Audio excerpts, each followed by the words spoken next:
Rex, your nominator said that you have an inspiring story about being enchanted with poetry in your early days in Flint, Michigan. Can you tell me that story? Yeah, I was, a young kid from Norfolk, Nebraska. I graduated from high school in Norfolk. I say it Norfolk, Norfolk.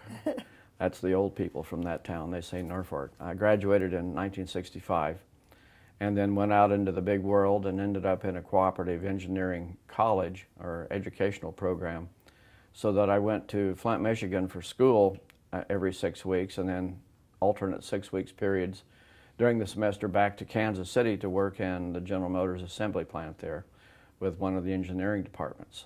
So when I got to Flint, I didn't even have a room yet. So I basically hit the streets, literally, and found a spot, luckily, just by serendipity, right in front of the school, right across the street, in an old two-story house with about 6 little tiny cubicles of rooms crammed in.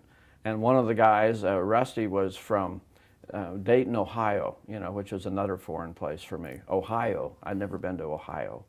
And he was a musician and a record collector and played a ukulele and wrote poetry. So I had not run into that before. Norfolk was kind of homogenous. We were regular small town people. And so only poetry that we managed to run into was something that might be an assignment for class. And I enjoyed that, but I didn't really read much poetry until I got to college. So Rusty kind of, really jolted me and made me think about what was in the words of Bob Dylan and a lot of those people. Talk about your experiences at UNL in your poetry classes. Okay. I went to UNL starting in the mid-'80s. I had gone through a divorce that was very difficult, and I was looking for a way to reconnect kind of with myself, I guess. You kind of lose your identity or wonder who you really are. And so I decided I would take poetry classes, some creative writing classes. So I signed up, and I think the first one I took was Greg Kuzma, who is still a friend of mine. We've remained fast friends over the years. Just saw him at the reading last Sunday at the library. He was one of the readers, and I just immediately was fired up and fired by this guy. He just has this unbelievable energy, and he is very compassionate and daring and on fire all the time. And when he would write on your paper, you would turn in something that you wrote. He has these ballpoint pens with 3 or 4 different colors in them, and he would use a different color for each kind of discussion and write all over your paper. So if you left a lot of room, you got more commentary that way. And then class was the same way. I'm not saying the words were colored, but they were colorful, and so that he just basically ignited people. He made them want to talk about poetry and to talk about other people's poetry in order to get a look at what they were doing. And so that Greg was probably my initial really good friend that I made as far as poetry goes and professors. And of course at that time I was about 40 years old. So I was at the same age of most of the people that were teaching the classes, and I was way older in some respects, chronologically, than the kids in the class. But we all got along. And then I took classes from a number of other people. Why are you so passionate about poetry?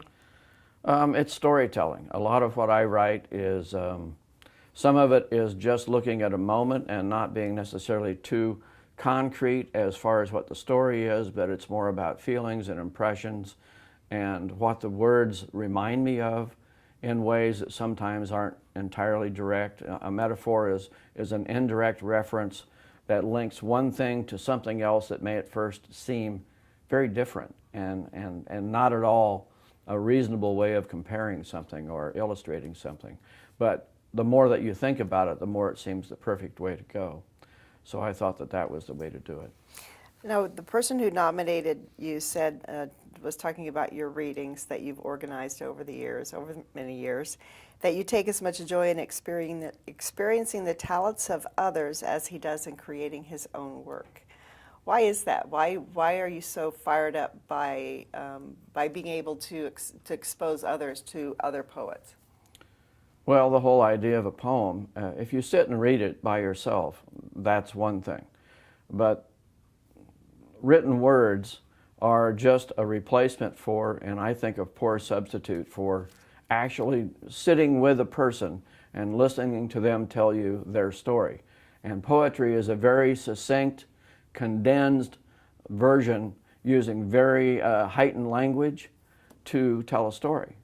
And as I said, it may be just an emotion that they're describing or the feeling that they had when they saw something happen, whether it's good or bad, or it may be a great way of just telling a story in a very short form. Is that why you have devoted so much of your time to promoting the readings?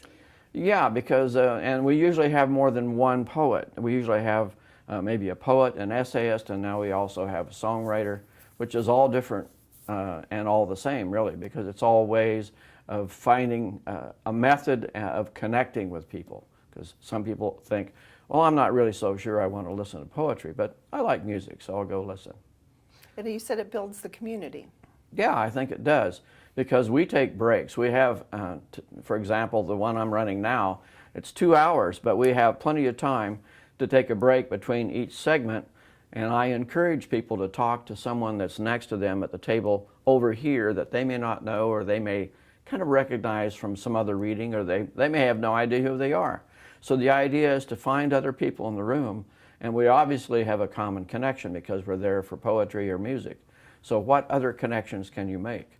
And so the idea of promoting poetry and readings and music is the way of promoting a community, a really strong community. Now, who are some of your favorite poets? Are some of them in that book? Well, they're in this one. This is the Nebraska Poetry, the Sesquicentennial. I don't know if you can say that 3 times real fast, but I call it the Poetry 150 book. And there are 80 or 90 poets, starting, of course, way back from the beginning of Nebraska as far as a state. But I know many of the poets in here. Some have passed away recently. Probably one of the 2 of the people that I really have used and held on to as mentors and friends are Bill Clefcorn, who was Nebraska state poet for a long, long time and taught at Wesleyan, which is close to where we give our readings every month. And also Don Welch, who was a long-term writer and poet and friend and community person when it comes to writing out at Kearney College, it was called. Now it's UNK. And Don was just a marvelous, marvelous, warm person. Does it make you feel good to see that the Sesquicentennial is focusing on poets?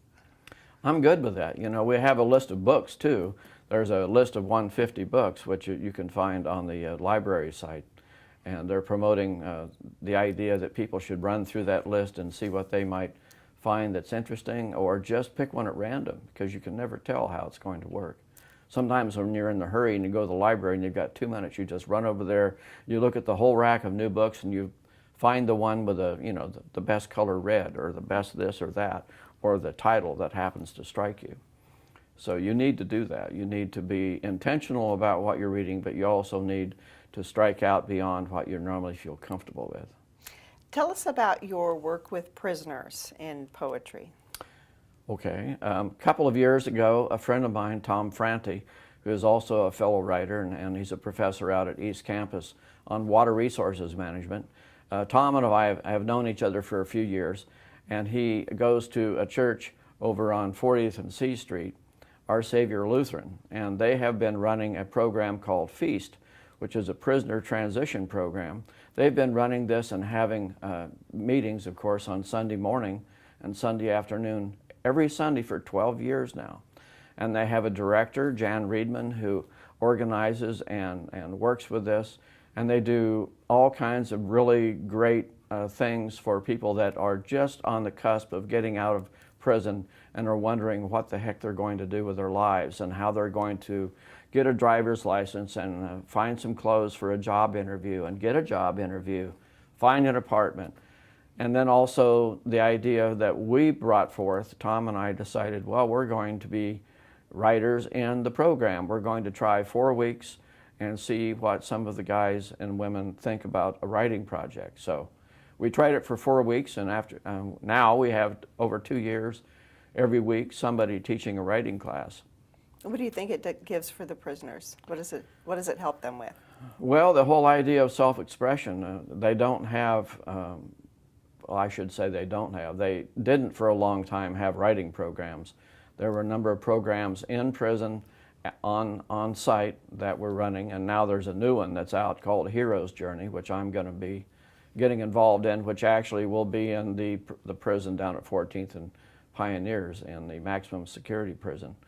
What we do is provide an outlet for people, a way of looking at their lives and looking at situations, sometimes directly at their own lives and maybe sometimes to talk about their families and their friends and so forth, and find a way of writing a short, concise 5-minute piece on that and then discussing it among ourselves. And what have you discovered with that program? What are they getting out of it? I think from what I can tell, it's a way of talking about things that they have not really talked about for a long time. And they may talk about it with other prisoners, but the idea now is, how do I bring myself out into the world when I'm released, and how is it I deal with all the feelings and emotions and a lot of the discrimination that's involved when people get out of prison. They're very, very strongly labeled as, you know, a convicted felon. And that's a bill before the legislature right now, is to try to take that little checkbox off the job application in Nebraska so that felons don't necessarily have to check that. Employers will ask about it, and I understand that, but I think it's one more thing that we need to get rid of and find a way of understanding that person as a human being, as an individual, which is what writing does. Your whole individual focus shows up in that work. Sometimes without you even trying to do it, it just shows up. Now, you've had your work published before. How rewarding is that for you? That's been fine, and some people say I need to publish more, and I get people that poke me every week and do that. But the act of writing and editing and then reading it, I read it a lot aloud. I love books, but I think people should, even when they get a book of poetry, they should read it out loud, and they should, to themselves or to other people, to get the idea of what the meaning is. The meaning is involved in the way it's said and the way that you express the meaning and the intent with your voice. And so there's several things that have to happen right there with that. All right. Is there anything else that you want to add?